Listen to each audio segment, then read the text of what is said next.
When my husband's family crossed the line beyond repair, I resort to the bulldozer. The funeral had already started and it was time to say goodbye to my mom. Where were you right now? Days had passed without contact from my husband. His voice over the phone sounded cheerful amidst the noisy background. You'll be surprised. I'm in Cancun celebrating my birthday with my parents. Can you hear the waves? Stunned by his insensitive words, I immediately retorted angrily, Mom has passed away. Don't you guys have any human decency? Tears welled up as I shouted into the phone. At that moment, my father tapped my shoulder. Did you get in touch with your husband? As I explained the situation to my father, his face grew increasingly filled with anger. Unable to tolerate my husband's outrageous behavior, my father raised his voice. I understand. All right, everyone back to work from tomorrow. Get ready tonight. He loudly announced this to his subordinates at the funeral, who energetically responded, yes. Meanwhile, my husband and his parents were probably enjoying dinner in Cancun, oblivious and unconcerned about returning anytime soon. Imagining them getting angry, I smirked. My name is Julia. I grew up in a family of 3 with my father and mother. I had everything I needed and never lacked food, so I lived comfortably. However, during that time, I harbored feelings of discontent. My father always focused on his work, hardly paid any attention to his family. He had worked at construction sites for many years, always coming home sweaty and dirty, which I found very unpleasant during my sensitive years. Sometimes friends would ask me what my father did for a living, while other children could proudly speak of their parents being civil servants or doctors. I could not boast about my father. This led me to vow never to become like him, and I studied hard during my school years, eventually becoming the top student. However, my rebellious spirit drove my studies, and I hadn't given much thought to my future career. When my father once asked me if I was considering my future, I rebelled against him and ended up not pursuing further education, opting instead to work for a temp agency.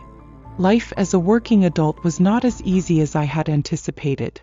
Fueled only by my defiance, it was then that I first realized that my father's advice had been right all along, and I appreciated the nobility of long-term employment. Eventually, I reconciled with my father. Perhaps due to this change in my mindset, I met Matt, a full-time employee at a major corporation, and soon we got married. He was an elite graduate from an Ivy League university, but because I was only a high school graduate, my in-laws did not think highly of me. Nevertheless, supported by my strong-willed character, which my husband admired, and my desire to settle down quickly, our relationship remained stable. Despite my wishes for a lavish wedding, we had a modest ceremony at a friend's venue, out of respect for my husband's preference for simplicity. Years passed and we were both in our 30s. I had quit the temp job and was now working from home. One day my husband came home looking unusually happy, so I asked him about it. I've been thinking about buying a new house for my parents soon. Watching him loosen his tie with a smile, I sensed that he had been influenced by his parents. While I loved my husband and he wasn't a bad person, it was apparent that he was somewhat dependent on his parents. His parents too doted on their son, always boasting about him being an elite employee at a major company. I suspected that his decision to buy the house was swayed by them. I've already found a plot of land. It's in a nice area on the outskirts of town. I'm thinking of building a big house there for the 4 of us to live in. I couldn't ignore what he just said. Wait a minute. Are you talking about living together? You decided this without consulting me? And what about the costs? It's okay. I discussed it with my parents and they were very happy. I thought about the costs and everything else. My husband was not listening to me. Convincing my in-laws seemed nearly impossible, as they still held prejudices against me, and it was clear that they had driven the decision to buy the house. Furthermore, when I accompanied my husband to inform his parents about the construction schedule, he ended up revealing my displeasure with not being consulted about the house. Really? What are you thinking? Matt is the breadwinner, so there's no need to consult you. That's right, you just need to obey him anyway. To think that Matt is buying us a house. What a dutiful son. After being subjected to their sarcasm, I could say nothing in return and could only silently watch how things unfolded. Months later, the house, which was a dream for my husband and his parents but a nightmare for me, was built. Even after we started living with my in-laws, I continued my work from home. My husband was often absent due to work, and I used the computer in our bedroom for my job. However, my mother-in-law had no understanding of working from home. People from her generation probably don't grasp the concept of working from home, but that wasn't the end of it. She had always been harsh to me and began spreading rumors about me in the neighborhood. Our daughter-in-law just blazes around in her room all day. What a problem. Our son Matt is truly splendid, but his only mistake was choosing the wrong wife. Hearing such things about me spread daily was unbearable. I had things I wanted to say to my mother-in-law as well. Similarly, my father-in-law harassed me. A wife should devote herself to her husband once she's in the house, but she seems to be just making her own pocket money. Really, she's an unpleasant wife. Despite everything, I chose to endure their direct insults and bad-mouthing without talking back. I knew it was futile to discuss anything with my husband, who was still dependent on his parents.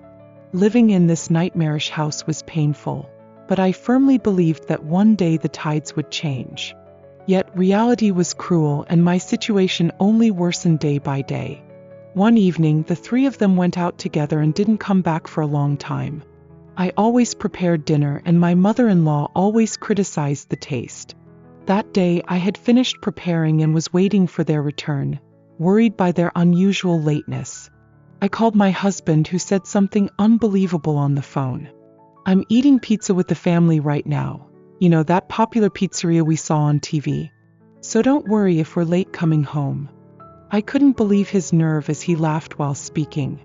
He said he was eating pizza with the family, which seemed to imply that I was not considered part of the family.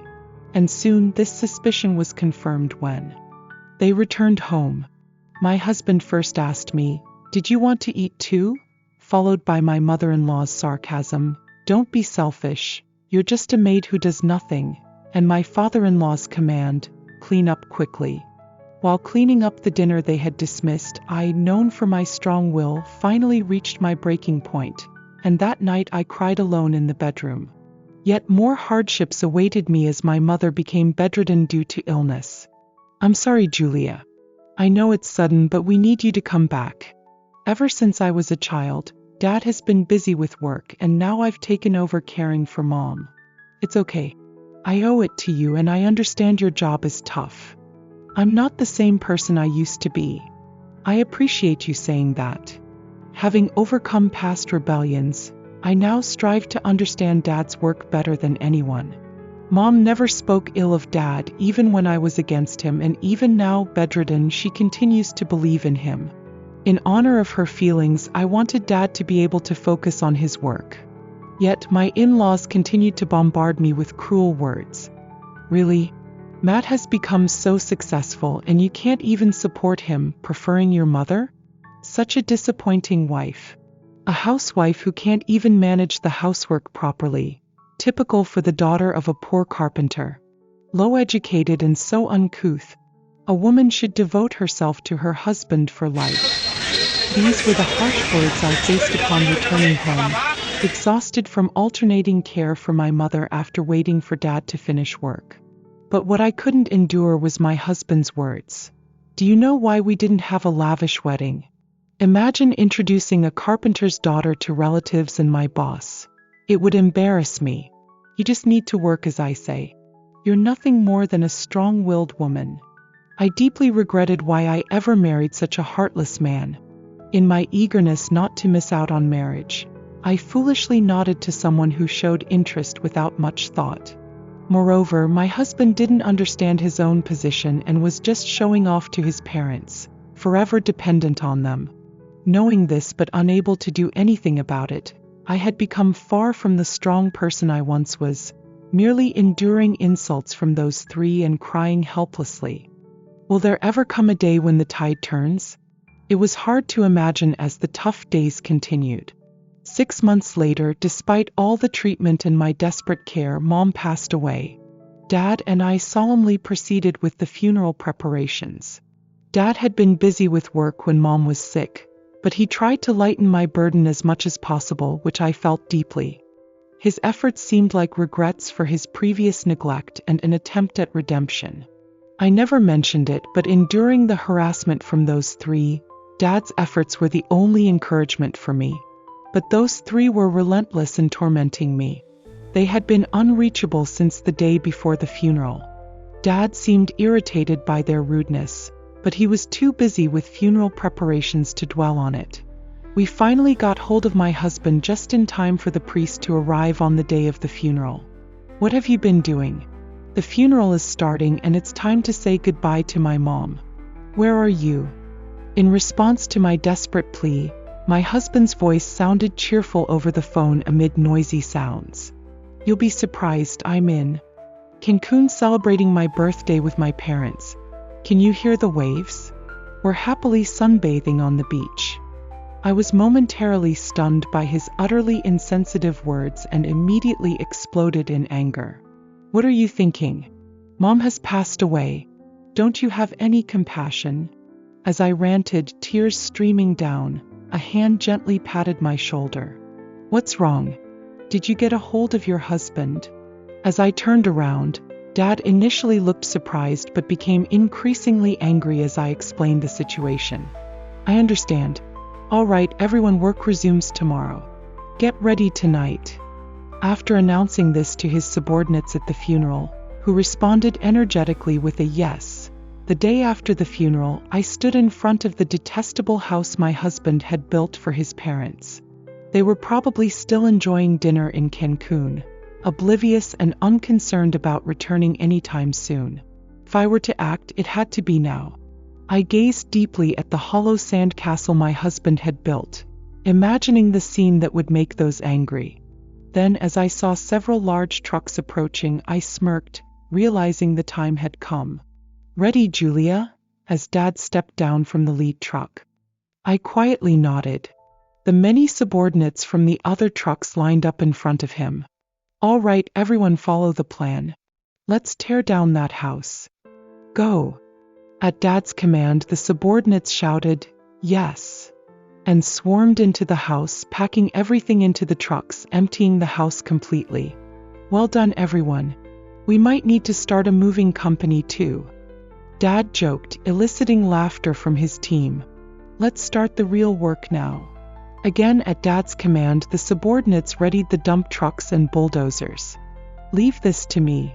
Dad then climbed into the bulldozer and began demolishing the house without hesitation. In the quiet suburban area, there were no neighbors to intervene, and Dad's handling of the bulldozer was so skilled it seemed as though he was merely dismantling a castle of sand. The suburban mansion that my husband had so proudly boasted about was completely demolished by Dad, leaving nothing but bare land. "Well done, everyone. After we leave here, get back to regular work." I thanked the subordinates, who all expressed their joy at being able to help the boss and their happiness at being useful. I truly felt proud of Dad. Despite my youthful rebellion against his focus on work, seeing him respected and loved by his subordinates, I realized everything he had done was right, and it was for this that Mom had believed in him. "Thank you, Dad. Truly." With heartfelt gratitude, I thanked Dad.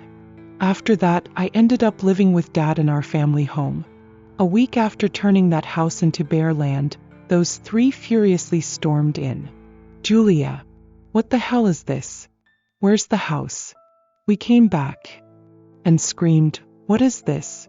Where did you put the house?" As my husband ranted in panic on our doorstep, I coolly responded, "Welcome back. Did you enjoy Cancun? I've put that land up for sale, and since you left me behind, I at least expected some souvenirs, right?" My attitude infuriated my husband, who turned bright red with anger. "Don't mess with me. Do you even realize what you've done? You're just holding a grudge because we didn't attend your mother's funeral, aren't you? Well, if you know that, at least go and see my mother's grave. Shut up. This isn't over. Right, Mom and Dad? Despite my in-laws glaring at me fiercely and agreeing with my husband, I had no intention of backing down. Everyone, it's been a while, hasn't it? I believe the last time was at Julia's wedding. Please come in. It's awkward to have a discussion standing here. My father stood by my side with an unconcerned expression. How dare you say such things so brazenly? What you did is a clear crime. That's right, we have the police waiting outside right now. You'll pay dearly for destroying someone else's property. My in-laws said this and called the police from the patrol car outside, but neither my father nor I were intimidated. Oh, the police? That's actually convenient for us, right, Julia? Matching my father's smug expression, I nodded. Yes, it will quickly become clear who the real villains are. This might actually make things easier for us. Our calmness seemed to momentarily unnerve all three of them. However, it seems a bit unfair that only you call for backup, so we'll make our own call to a real estate agent. My father said this and made a call. Calling a real estate agent won't change the fact that you destroyed our house. While my in-laws ranted, I didn't miss the embarrassed look on my husband's face. He might be regretting his emotional actions upon arrival, but I thought it was too late. Smirking as the real estate agent arrived, the harsh reality my husband feared was laid bare. Yes, the house of my in-laws was originally purchased in my father's name, and he had paid for everything from the land to the construction costs. It was even him that practically built the house. No way, Matt. Is that true? You told us you bought us the house. Matt, you said your mother-in-law was just a poor carpenter. Their earlier momentum was gone, and my in-laws were now completely flustered. My husband could only hang his head in silence. Well, our company isn't that big yet. What Matt said wasn't entirely wrong. Perhaps I should hand out my business card. Receiving the card, my in-laws were dumbfounded.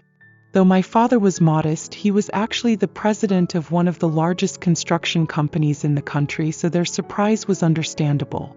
Despite understanding his own situation, my husband had shamelessly relied on my father to build that house to maintain appearances in front of his parents. No, that can't be true. Anyone can make a fake business card. You're lying. It must be a fake career history. That's right, the house was bought by our elite son, Matt. As my in-laws stubbornly clung to their belief, my husband remained silent, his face downcast. I decided to deliver the final blow without hesitation. Oh dear, you've been so quiet, like it's your funeral. It's a pity you weren't like this at my mother's funeral. My husband, unable to respond, just clenched his fists. Well, I guess you can't say it yourself. Shall I explain for you? As I spoke, my husband looked up, his voice trembling. Not that, please. Unfortunately, it seems the false career is your son's, not my father's. My in-laws gasped in shock. Yes, the successful career path they believed their son had was all a lie. Soon after marrying me, my husband had angered a client due to his own mistake, which led to him being sidelined at work, and his salary was significantly cut. I started working from home because his income alone couldn't support us. Despite this, to save face for him, I never told his parents about our situation. Yet he continued to indulge in luxuries, like eating out at expensive restaurants to impress them, with all the bills being paid by me. By the way, it was your birthday a few days ago, wasn't it? Happy birthday. Here's a present for you. Saying this, I thrust this month's credit card bill at him. Even after hearing all this, my in-laws, still unwilling to believe the story, pressured Matt. All that talk just now was made up, right? But Matt, completely drained of life, didn't respond, leaving them no choice but to slump their shoulders in defeat. However, my story wasn't finished. Now it was time to deliver the final blow to my in-laws, and I unleashed everything I had been holding back while enduring their constant jibes. I saw you walking with a woman I don't know. Curious, I followed you, and it turns out she's the hostess of his favorite bar. He seems quite smitten with her. No, I mean, that's not. My father-in-law's face turned pale and his eyes darted around.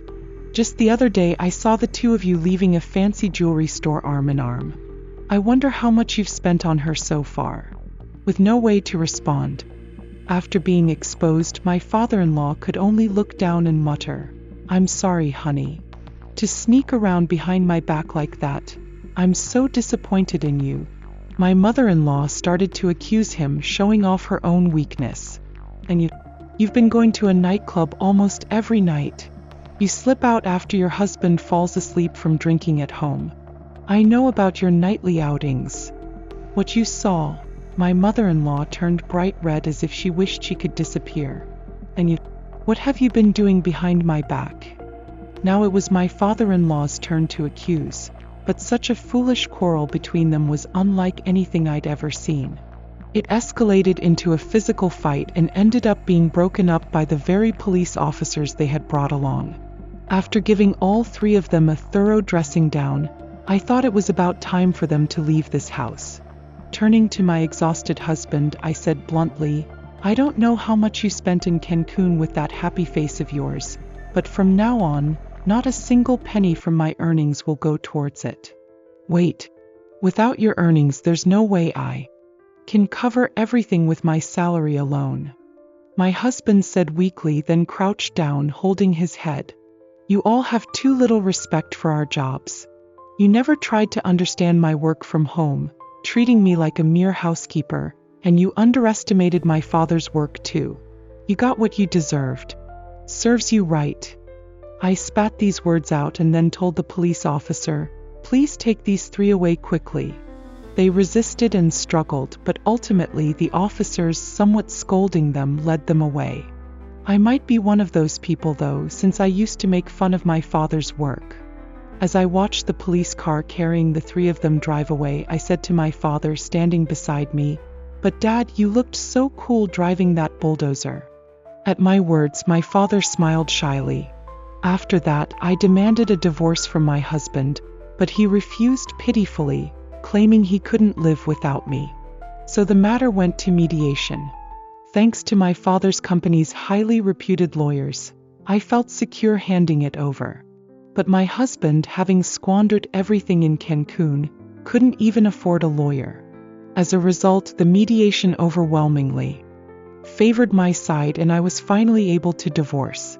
While property division was discussed, I decided not to pursue it, knowing he had no means to pay, on the condition he never contact me again. Thus, the three of them, with the house now a bare lot, had to move to public housing. With my ex-husband's diminished income, there was no way they could survive without his parents finding work. Meanwhile, my remote work caught the attention of a major corporation, and I was offered a full-time position with excellent benefits. My father praised my work, and we both came to truly respect each other's professions.